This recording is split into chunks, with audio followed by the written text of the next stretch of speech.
Well, with school kicking off for Boise schools today, Lisa Roberts, the superintendent for the Boise School District, is here to talk about the upcoming school year. Thank you so much for joining us today. It's really an honor. Just to kick things off, tell me a little bit more about this year's goals.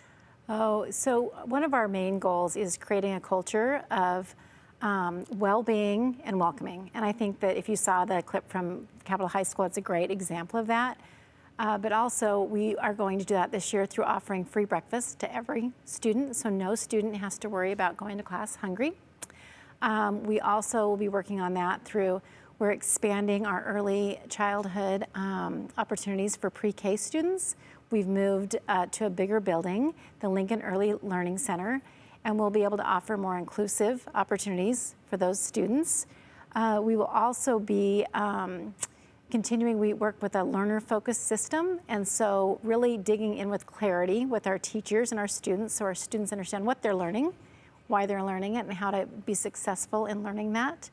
Those are just a couple of our examples. We also, which we're very excited about this, with a focus on student well-being, we're going to have a peer-to-peer program for our secondary schools, where our secondary students will work with their peers around in the area of mental health and suicide prevention.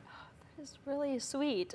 Tell me a little bit more about are any policy changes, anything that is changing that parents should know about? I mean, you talked about what people can expect this year, but in terms of any of those policy changes? So one of the main policy changes I think that parents will be the most noticeable is definitely a change with cell phones in our secondary schools. We're trying to kind of ratchet back the use of those in schools. There's a lot of research out there that tells you that the use of cell phones with social media access isn't good for student mental health. So we're also closing down access to social media on our student devices in schools. Okay, well, that's very important information for all the parents out there. And, you know, I can't let you go without talking about, you know, this is your new position. And not only that, but you are also the first woman in this position. Tell me what it means for you to be able to represent on the stage. Oh, I'm incredibly proud to be the first female superintendent in the Boise School District. And it's been really remarkable to go out to schools and have teachers come up and say, I told my students about you, or I told my daughter, you know, that really everything's possible, which is the Boise School District is about everything being possible.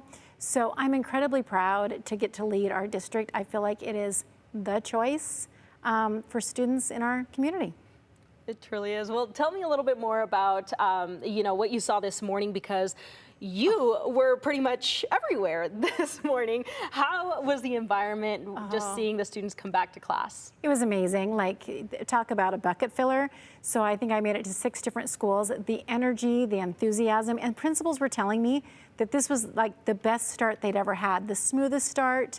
Everybody was excited. Everybody was energetic. It was a great way to start off the school year. Yes, it truly was. It seemed like it, so much so that I wish I had that. Will you accept another student? Absolutely, 100%. Yeah. All right, well, thank you so much. Thank you. If people have any questions, parents specifically have any questions for you, where can they go to submit that? So we always recommend they start with their local school and start with the principal at their school, or their teacher and then the principal. They can also call our district office and we will make sure we get them to the right person. Our district office is all about making sure that we serve our community. Awesome. Well, thank you again for joining us. Thanks for having me.